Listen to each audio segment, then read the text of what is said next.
Welcome back to the Multiverses Yay or Nay series. New character to discuss today, and well, some might not be too happy because we got another DC character, that being the boy wonder, Robin.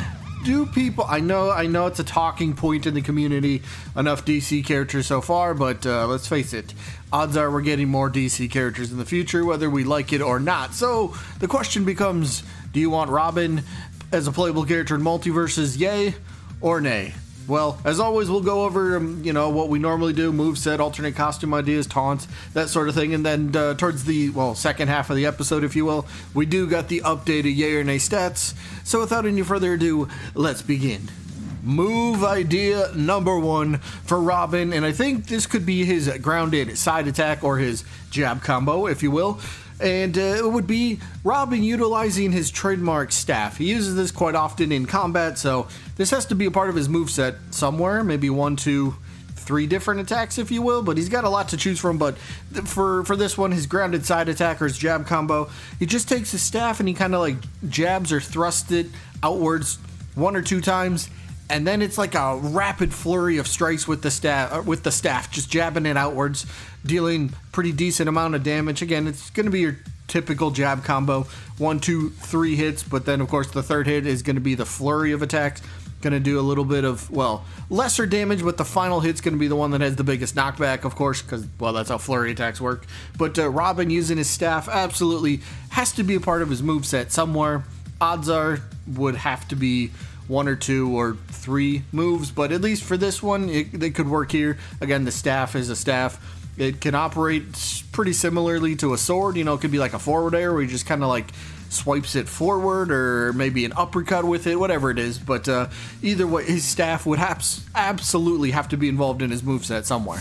Move idea number 2. Let's make this his maybe side special. I think this would work pretty well here, but it's his electric grapple shot. I don't even know the official name of this weapon that he uses, but how it works is he fires out like this grapple shot, as I'm calling it, and it would end up attaching itself to the opponent, which then sort of electrocutes the opponent, or in Multiverses, it would stun the opponent and leave them in kind of like an extended hit stun period, where if Robin was close enough, or if he had like a certain move where he's able to close the distance pretty quickly, he can then follow up with that. So this side special, you can use it in the air and on the ground, but he fires out this, I guess it's a projectile, goes out, if it hits the opponent, latches onto him, and then just shocks them.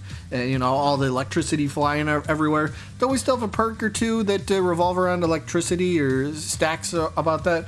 I never mess around with it because I don't think it's that good, but we could get something like that with perks for more electric attacks, so that'd be kind of fun. But again, just this one, the electric grapple shot, as I call it, for a side special. Move idea number 3 for Robin. This one's going to be a little bit different, but what about like a knockout gas batarang? Okay, let me explain. Maybe it's just maybe it's a neutral special. Right? Robin throws out this little batarang, and if it hits the opponent, it unleashes this knockout gas. Or it could put the opponent to sleep, and then you will have to try to mash the buttons to wake up your character. So I think that would be kind of a fun little mechanic for the move. Nothing crazy, kind of like how Batman's batarang, you throw it and it can come back, but instead of it, boomeranging back, it's just going to be the one throw just straight outwards. If it hits the opponent, perfect. And if it doesn't, maybe it could even like attach itself or get stuck into like a wall or part of the stage, whatever it hits, and then it unleashes this sleepy gas, and if the opponent happens to make contact with the gas, well, then they fall asleep. This could be kind of fun, maybe a little bit different, so I don't know, maybe it works for Robin, maybe it doesn't, but he did use this in, what was it, Young Justice, I think this is from, so it'd be kind of cool to see, at least in my opinion. Now let's move over to some alternate costume ideas and then some taunt ideas, of course. So alternate costume idea number 1, I gave this, actually I think I gave both of these during the first time we did Robin a couple years ago, but the first one, the karate look, but he needs to have like the ripped sleeves. Like, you can't have the sleeve, like, I don't know, this one just looks better. I think it makes him look a lot more ready and for combat, or it makes him look like he's already been through combat and he's still ready to go. So the karate robe, I would love that. This would be so cool if Robin does make it in. So I absolutely need this, and this would be probably a rare. It's nothing special, but I think this would be like a rarity for it. And then alternate costume idea number 2, I would love this. Red X. This would have to be a legendary. This has to be a legendary costume. If you've seen the character, you know who the character is, or kind of don't know who the character is, because there's a little bit of mystery in there. But this would still be really cool nonetheless. Although you could kind of make a case that Red X could have its own type of moveset, because there are things that Red X does, the character does, that are different from Robin, but there's still a lot of similarities, so I think this can still work as an alternate costume or a character variant, if you will. So this would be really cool. I would love to see this myself. This would be like an instant purchase in my opinion. At least for me, it'd be an instant purchase. So that's just me, but that was a couple ideas for some alternate costumes. But now, how about a couple character taunts? First one, let's get a simple one here. Robin doing the bring it, sticks out his hand and he just kind of waves at his opponent like, yeah, come on, let's go. We ain't done. I'm about to kick your butt. Like this is perfect for a taunt. Absolutely perfect. You're about to, I don't know, you're just feeling yourself right on the battle. You know you're about to go in for the final blow to win the match or something. Pull out this taunt real quick. Kind of mock your opponent a little bit. Like, come on, let's go. And then you knock them out. This would be so fun. So absolutely got to get this. And then I took this next one from... what is this, Teen Titans Go? I don't want Teen Titans Go Robin. I want to make that clear. I'm just saying do this as a taunt. What if he does the floss? Okay, don't hate me too much, but like, I don't know. Multiversus, like, their memes sort of deal, right? So this kind of fits that, kind of their, something that sticks out a little bit too. So I think this would work. I think people would like this. People would probably buy this if this was a taunt in the shop or something like that. So...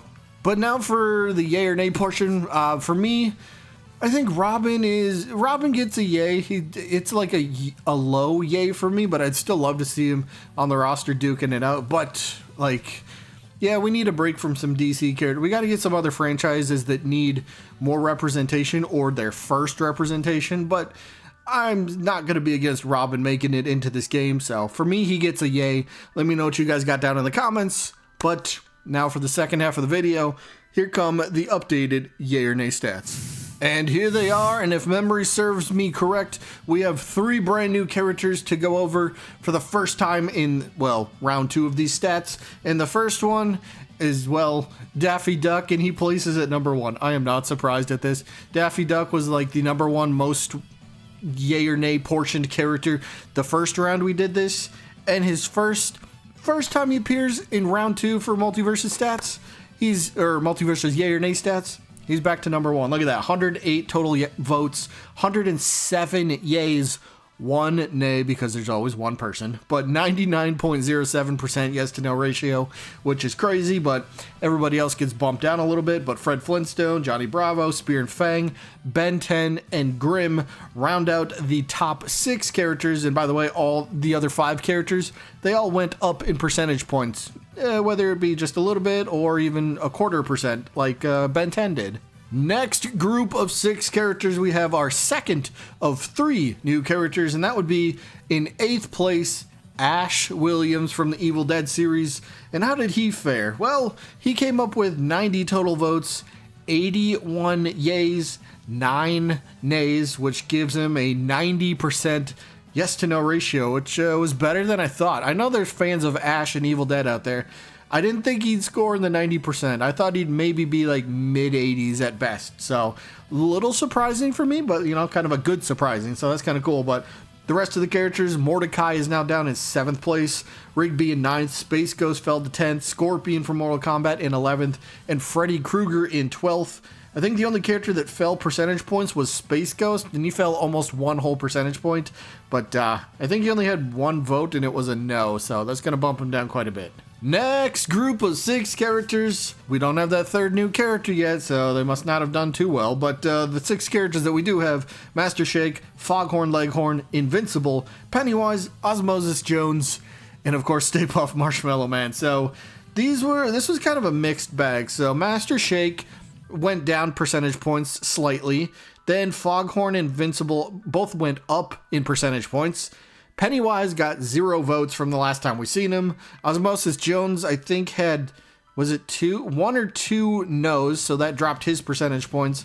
And then Stay Puft Marshmallow Man also got 0 votes as well, so he stayed exactly where they were. So yeah, mixed bag. You know, we're kind of getting into some weird characters where it's like, yeah, they're kind of wanted, but not really. So, and now our final 5 characters.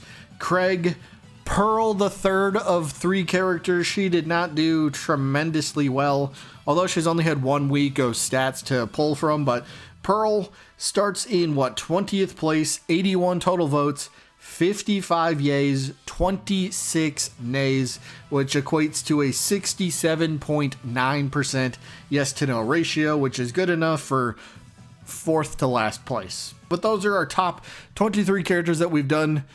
We'll be back again next week with a new character most likely, and well, who knows how much longer this series will go on.